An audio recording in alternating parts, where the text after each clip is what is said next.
Let's do this. Anthony Fantano here, internet's busiest music nerd, and this is a review of the new Eminem single, Rap God. Eminem, you know him, Detroit rapper, Michigan rapper, and apparently the best-selling musical artist of the 2000s. I love Mr. Eminem. Since when? Oh, ever since he put out that album. That one. I know what you're saying, man. That album was pretty good. Eminem / Slim Shady / Marshall Mathers is a Detroit rapper. I personally grew up on the man's music through the Slim Shady LP, Marshall Mathers LP, as well as a lot of his very hot radio singles like Lose Yourself. Oh my God. Considered one of the living greats in hip-hop today, I grew up sort of in the midst of the hype in his first two records, owned both of them. I loved M's fast flow, his really raw delivery, his raunchy and offensive lyrics. His songs, which could be incredibly cartoony and sort of silly, but have sort of a message lying underneath that, maybe a bit of darkness. And he had outright sad, depressing, and kind of personal songs too, which I also found to be really interesting. This is the new surprise album from top-selling rapper of all time, Detroit's own Eminem. An artist who honestly needs no introduction, but it is worth going over what exactly has brought us to this point right here. Rap legend Eminem comes through with another surprise record. Music to be murdered by, this one. Eminem was one of those artists, for me, who helped cultivate a love for hip-hop music in here, along with some others, but I mean, come on. It's not like I was the only kid in middle school who thought My Name Is was one of the coolest songs ever. Eminem, legendary MC, legendary rapper, new album on the way, new single. He's already been making tons of waves over the past year or so. Overall, I like the theme of the track. Beyond that, there are a lot of beautiful points on this track where Eminem not only reflects on his career, but where he stands as an artist as far as his status goes in the world of hip-hop right now. But if you're a hardcore Eminem fan, I could see yourself really loving this song because it's going to give you something that not a whole lot of other Eminem songs give you. Place with the greats and my names with the Canes and the Waynes and the Jays and the Drake. I do like this flow though. The Yays and the Drakes and the J Dillas, Jada's, Cool J's and the Roz and Amazing as Nas's and praise to the gods. It went fucking hard as fuck. It went hard as fuck. At least the Eminem part. Like,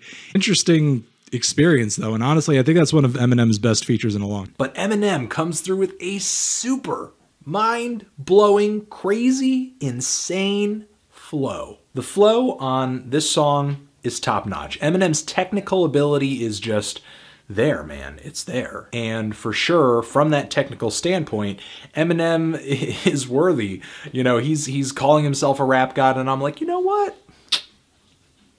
I don't disagree. I guess it surpassed my expectations. You know, I seriously thought this was going to be like a total fucking mess. I really, really did. It was not. It was a pretty vibey, coherent, enjoyable track that went to it. There were some bars that I thought were kind of clever or maybe a little funny, like the Corona nod line where he was going on about landing in a casket because you're coughing, and the other bar in reference to Medusa and staying ahead of snakes, I thought was incredibly, incredibly clever.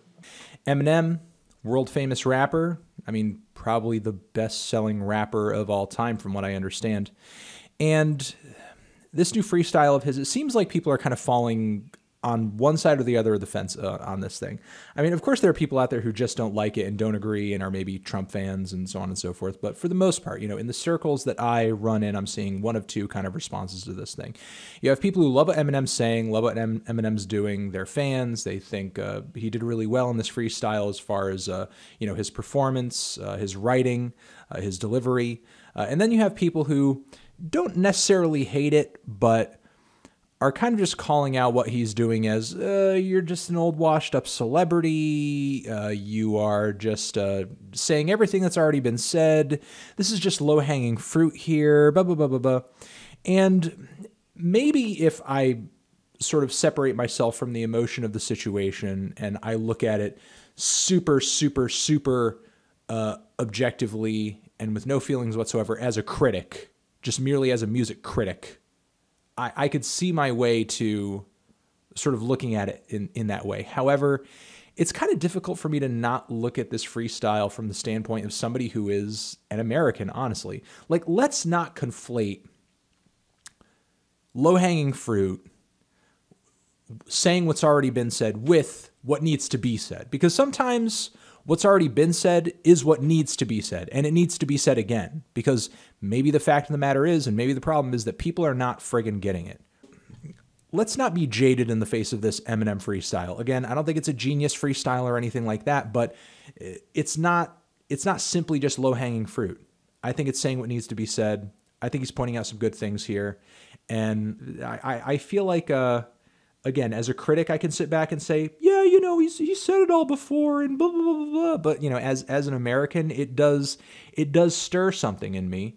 And I think it should within you as well. Now, I'm not going to expect that necessarily from a Trump fan, because you may personally feel like he's turning the country around or something. I wouldn't know why. I guess we would have to have that conversation to actually find out why it is you feel that way. But, you know, if you actually kind of fall on the side of the fence that Eminem does, as far as his ideals that he's pointing out in this song, just don't turn cold. Don't turn numb. Because honestly, that's a one-way ticket to things getting worse. I am about to embark on a kind of long-winded video here, but one of the biggest rappers in the game saw fit to drop a multi-part interview series on his YouTube channel. So I thought I would respond to some of the bigger and most important points. And really what ended up winning me over during this interview are just Eminem's answers. I think he gave a lot of good answers. I mean, I would much rather listen to a new Eminem project, as much as I have disliked his past couple, than a new MGK project, because I know that there's probably going to be at least something of substance on an Eminem album. He'll pull through with at least a couple of good songs. He'll have an interesting flow here and there, even if there are a lot of ideas that I don't really care for. Again, hands down, I would rather listen to a new Eminem album than an MGK album. So, yeah. Joe has some good songs that he's released in the past 10 years. I will give him that. But in my opinion, Joe has not had a project in the past decade that is better than Marshall Mathers LP2, number one. And number two, I feel like that's such a weak and cringy thing to put out there and brag about, that essentially Eminem, in your opinion, needs to be at his lowest point artistically in order for you to say, I'm better than you.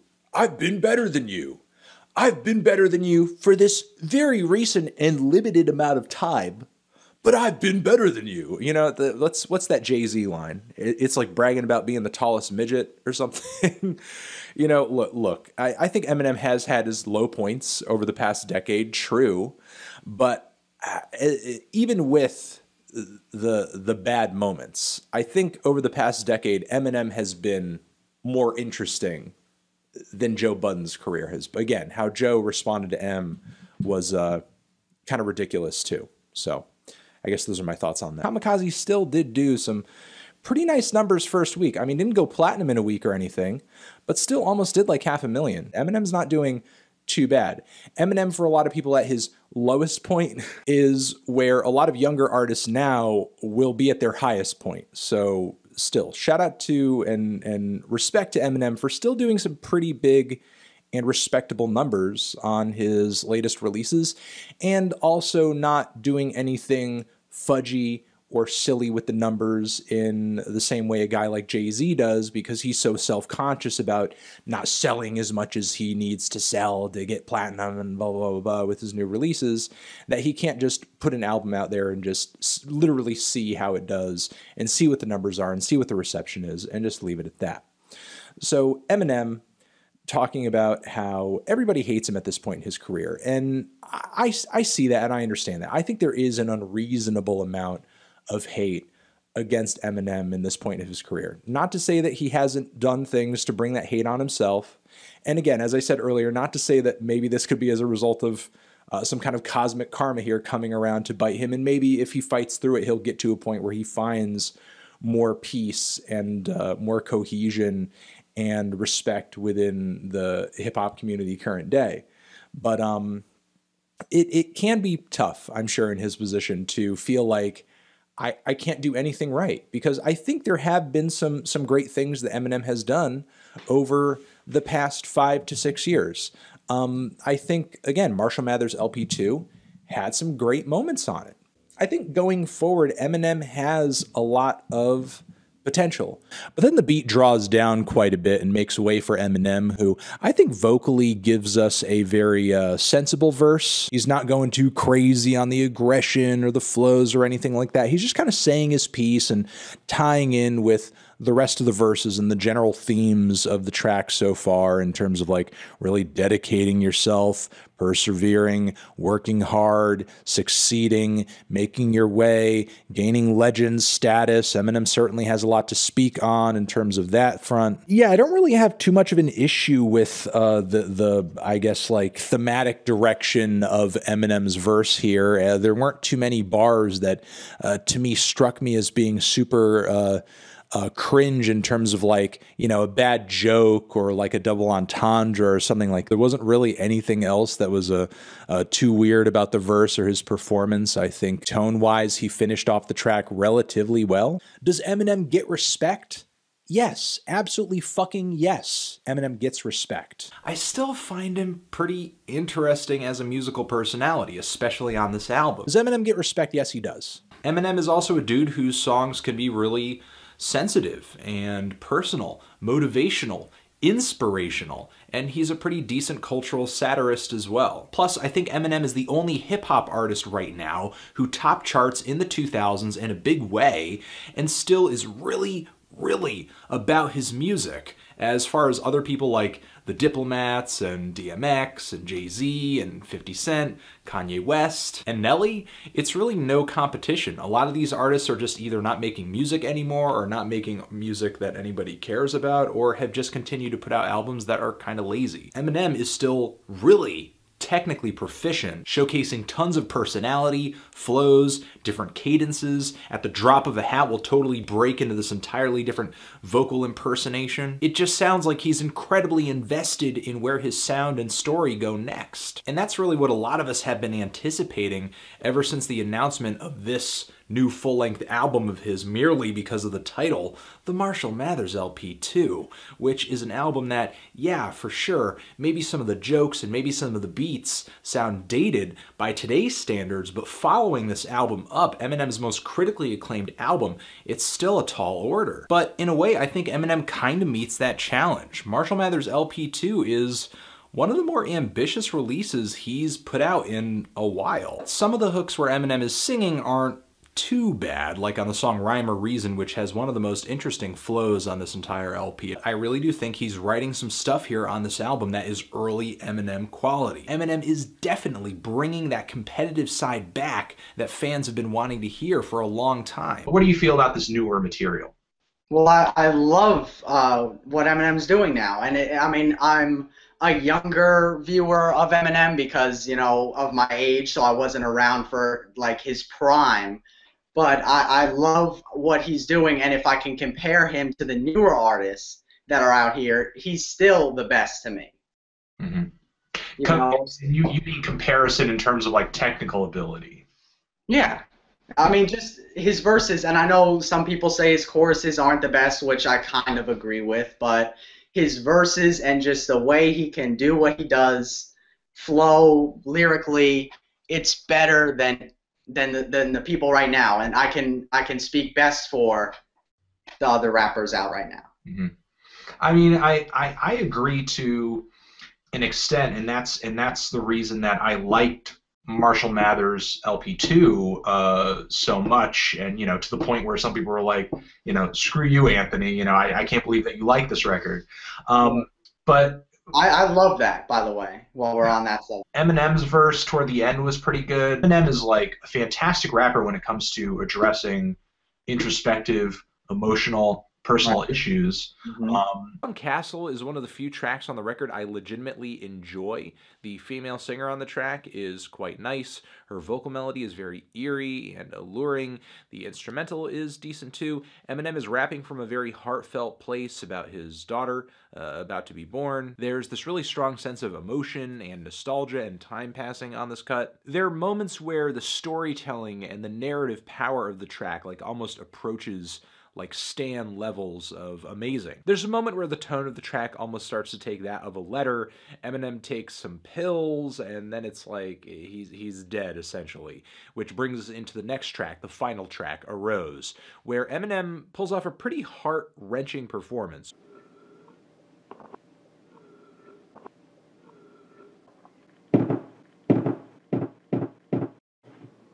Okay.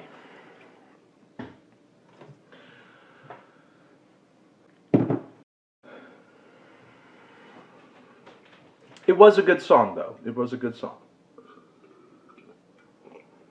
The track does have some impressive flows and rhymes. The Greatest is way more enjoyable, relatively speaking. M essentially wanting to show that he has more aggression and flow and lyrics than his contemporaries, so he just kind of puts it out there. He does his thing over a pretty catchy beat, a somewhat obnoxious hook on this thing, but I'll take it. It's definitely more likable. I do genuinely think that he put out some very good tracks here. He put together and wrote on some very good instrumentals. He had some good guests. This is better than his last couple of LPs. Miraculously, the closing track, Discombobulated, sounds like Eminem from 20 years ago. When you're talking about the quality of the writing and the vocal delivery and the ease of the flow on this track, it's really some Lose Yourself, almost like a Eminem show, you know, era Eminem. It's not quite as urgent or as meaningful as you know, that big anthemic single, but it's at least like kind of funny and seems a little lighthearted and is throwing out some kind of clever jabs here and there. I mean, if Eminem has been capable of pulling a track off like this the entire time, why isn't the rest of the material better? Ain't nothing changed but the lock, so before I say this speech, I'm gonna give Jade a kiss. God, you know I love you. Holy shit! What? What? What? Oh my god! Oh my god! Wow. That was brutal. That was not nice. That was it was not nice. Man. You know, this kind of reminds me of the Chloroseptic remix in that M comes out with a record where he's just getting beat on, and then he just follows up with another song where it's like, holy shit, you know, where the fuck was this guy? But this track, man, the beat was pretty good. And not that there weren't good beats on Kamikaze, there were some, but the beat was great. The flows were always changing, but nothing too overly technical and masturbatory and weird sounding and just wanky, like just smart, catchy, straightforward flows with some interesting rhythmic breakups here and there to sort of make certain rhymes link or enunciate certain words certain ways to make the double entendre or basically the scheme of the the couple of bars that he's rapping connect in a very smart way. This is Eminem really performance-wise at his best in a while, where he's kind of striking a great balance of making a hip-hop song that is a cut above technically a lot of what you're going to hear out there, but simultaneously it's accessible, it's listenable. Like there's a good groove to a lot of what he's rapping on this thing. But man, just to get into the bars on this thing, he was just going at fucking MGK. Like, listen, I thought the MGK diss was all right, but kind of boring, kind of bland. And that diss is just shameful in comparison what Eminem has just dropped here. Because the amount of really deeply insulting lines here on this track are just innumerable in comparison to like the couple of spare shots that were okay that MGK threw on his track, along with the Eminem, you're old, you're bitter, you're over the hill, which everybody else is saying anyway. You know, what are you going to bring to the table that other people aren't already saying? So, man, the Rihanna line with him talking about putting hickeys on her neck, I thought was really funny, given what MGK said in his last track. The autograph for his daughter line. I'm just sort of rolling through some of the lyrics now, just kind of remind myself so I don't miss anything that really stuck out to me. There was also that line about how he named himself after a gun, but he has a man bun. And man, when he went by saying that at 45, I'm outselling you, I'm still outselling you, which is true, because Eminem's still at this low point in his career, is doing numbers that for a lot of new artists now is going to be the height of their career, or they wish could be the height of their career. So a lot of these artists, like, taking shots at Eminem for not being as good as he used to, he's still getting a lot of attention, and he still has a lot of fans who care about his music and celebrate it quite a bit. I should know a lot of them were attacking me for a full week after dropping my Kamikaze review, but whatever. But still, though, I thought the bars that he was throwing out there about making MGK into a mountain from a molehill was really smart, because Eminem really is doing him a favor just by responding, because for the next 5 years, this is probably going to be the most attention MGK gets. Really, it truly is, because MGK is probably not going to have another big hit song unless he drops a response diss to Eminem, which wouldn't necessarily be a hit. It'll be a song that probably gets some traction here and there, but it's not going to be a chart climber. Loved the bar on here when he was talking about how bitter he is, that G-Eazy is sleeping with his ex Halsey. The dictionary line was funny, given what MGK said in his diss track. You know, it's really funny. Eminem really addressed a lot of what came up in that song, like the few okay shots at him, and then threw so much more at him on top of it. Thought it was funny with his math being wrong about the number of albums, according to him, it's been since he made a good one. I loved the line where he said, "I'd rather be 80-year-old me than 20-year-old you," talking about how back when he was his age, he already had a bunch of records that had blown huge. So if MGK is really as good as Eminem, or gonna be good as Eminem, you're already way behind the curve, because already at this point, Eminem was killing it. Yeah, I didn't really think there was a part of this diss track that was boring. It was thoroughly entertaining, really tore the dude apart, and exposed him for being as boring and mediocre as he is, because MGK, he might respond to this. He might put out a response. Honestly, he probably will, because what does MGK have going for him right now? He's probably not very busy. He's certainly not recording any hits as of right now. MGK in the studio right now recording a #1 song. It's not happening. So now that it's out, he's most likely going to put out a response track, because, again, nothing better to do, but it will not have anywhere near as many cold-blooded and boldly insulting lines as this track has going for it. And the attitude of this song for Eminem is so refreshing. You know, to me, this is so much better than what he was doing on a lot of Kamikaze, which I've said before and I'll say it again, seemed like he was acting mostly out of bitterness. This track to me felt like a solid diss song where he's really kind of letting the bullshit that MGK threw at him just roll off his back. And that's how it should be, because MGK's opinion of Eminem does not matter at all. Even if he's saying something that is correct about Eminem, does not matter, does not factor, because he's an irrelevant artist with not much in the way of talent or important, significant pieces of work. So I'm going to leave it at that. Loved the track. Thought it was really good. Eminem, the legend.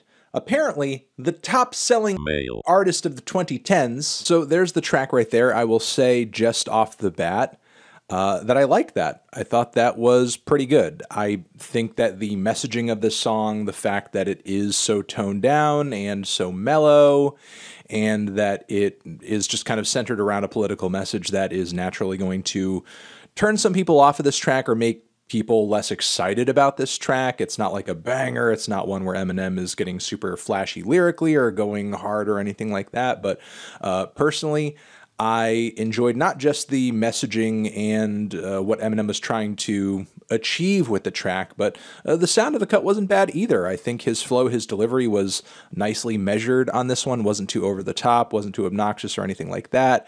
I liked the instrumental on here, even though it was a tad bit generic. I thought that the way the trap percussion as well as the moody piano on the beat mixed pretty nicely, and the somewhat quiet, haunting background vocal that I'm pretty sure is just an interpolation of the "Hello Darkness, my old friend" from Simon and Garfunkel. Now, if you haven't already caught word of what this song is about, it's essentially a gun control oriented track that centers mostly around the infamous Mandalay Bay shooting that happened down in Las Vegas, I think over a year ago at this point. It's hard to tell because honestly, and I'm not trying to misinform anyone, I think this is honestly just important to express this because we are at a point now where the shootings are so often, they are such a normal occurrence that it's difficult to just off of memory chronologically place when they happen. Eminem tries to detail the mindset of the shooter, though I haven't done enough research into the shooter himself to tell you how much Eminem is or isn't embellishing in this story just for the sake of entertainment, but it seems like he's pretty measured with all of that stuff and just basically tries to depict him as being wigged out on pills, on alcohol, and obviously just armed to the teeth. Eminem is pretty subtle with the message and with where the narrative is going toward the beginning of the track, and almost puts some parallels between himself and his own life experience and the shooter, because at the start of the song, with the references that he makes to performing and the drug use and the pills, what we know of Eminem's past with addiction, it's almost as if he's putting himself in the shooter's shoes and leading the audience to think that he's rapping about himself, almost like in another character where he's murdering or killing or doing something crazy, which Eminem has done before in the past, but this is much different. I feel like he's trying to take a piece of real life here, and even though the shooter in this instance was obviously making a very awful and the worst possible decision one could make to kill others, kill innocent people, in a weird way, I think Eminem is trying to communicate to the audience that I don't think this guy is that much different than me. I have problems with substances. I have had issues in the past where I'm mentally struggling with my own demons, with my own rash decision making, and I could have easily been in a place, or anybody else who suffers from these problems could easily be in a place where they could access high-powered firearms, and as a result of their mental issues, their addiction issues, holes, cracks, loopholes in the system where people who suffer from these problems can so easily get a hold of so much weaponry, of course, a shooting, of course, an occurrence like this is going to happen. You're almost guaranteeing it to be the case, which honestly I think is a very smart point in this track. It's not a point I've heard many people in the media make, and it's definitely not a point that I would assume someone like Eminem would make, frankly. Now, moving beyond that point and just to the narrative and the way that it unfolds, with more allusions to performing and music, which I think, again, sort of creates this very weird parallel of worlds between the shooter and between Eminem. That one line where he says, "You can't murder a show that nobody's at," really stuck out to me as one of many lines on this track that I thought were pretty clever and not too out there or in bad taste or left field to the point where it takes away from the seriousness of the narrative, the seriousness of the message, and the seriousness and gravity of the tragedy that this whole thing is based on. I mean, the narrative of the track unfolds pretty simply, with the shooter being in a very isolated place, going through his mental issues, his emotional issues, his demons, the alcohol, the drugs, the actual shooting occurring. But through this simplicity, Eminem is still able to deliver some compelling details and some complex thoughts. And honestly, it's kind of refreshing to hear him on a track where he sounds so genuinely heartfelt and also concerned. Look, again, all in all, and it doesn't just have to do with the message, I think sonically and instrumentally, this is one of his better tracks in a while, as stripped back and as skeletal as it is. I'm just going to say once more that I like this. It's certainly better than nearly anything off of his past two records. Next, we have the legendary rapper Eminem, so fast spitting, rap god, so many classic records. Today, we are doing an album, a studio album tier list, a solo studio album tier list, sans infinite, of the one, the only, Marshall Mathers, Slim Shady, Detroit's own Eminem. All of you probably know who Eminem is by now. Starting off, of course, with the 1999 album Slim Shady LP. This was my introduction to Eminem at the time. I believe I was in 8th grade when this album dropped, and I saw the My Name Is music video on TRL, was blown away by Eminem's personality, his sense of humor, his flow, just the way he kind of popped out at you in the way that at the time no other rapper quite did. I mean, other rappers like, you know, Busta Rhymes would come through with a really kind of like eccentric energy.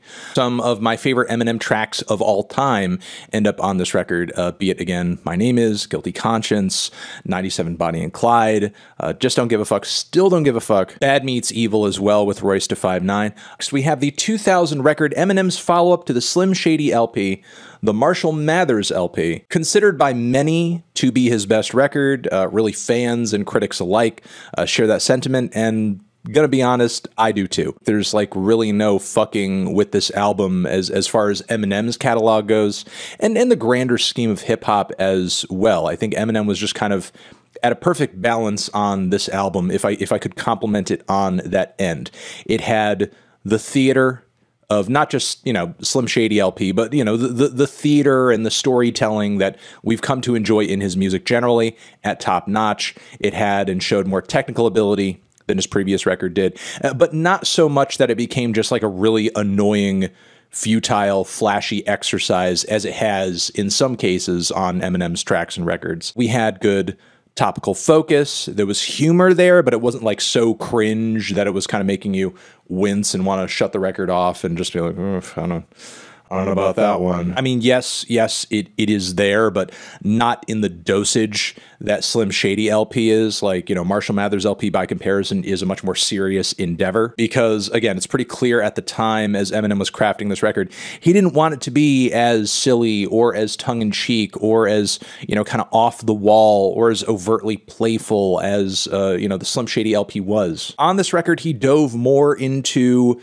the super toxic relationships that he had with his mother, with his fans, with Kim. And yeah, it was pretty ugly. I mean, it was displayed in such a way where there was obviously like a lot of artistic license being taken. It was still theatrical in the same way that Slim Shady LP was, but it seemed like the goal ultimately was to give fans a much darker experience instead. Some of Eminem's greatest tracks and singles of all time land on this record.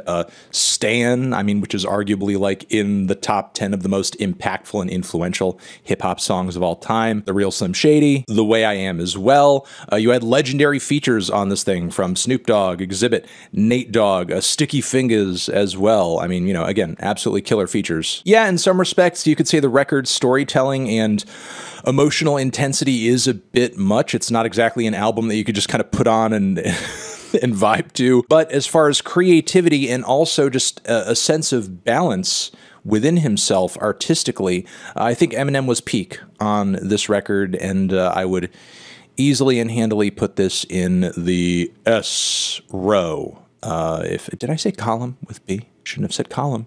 I mean to say row. Okay, next, let's talk about Eminem's 2002 album, The Eminem Show. What I'll say about this record in terms of its storytelling and its delivery is that it explores a lot of the feelings and a lot of the individuals, characters, if you could say, that were explored on the Marshall Mathers LP.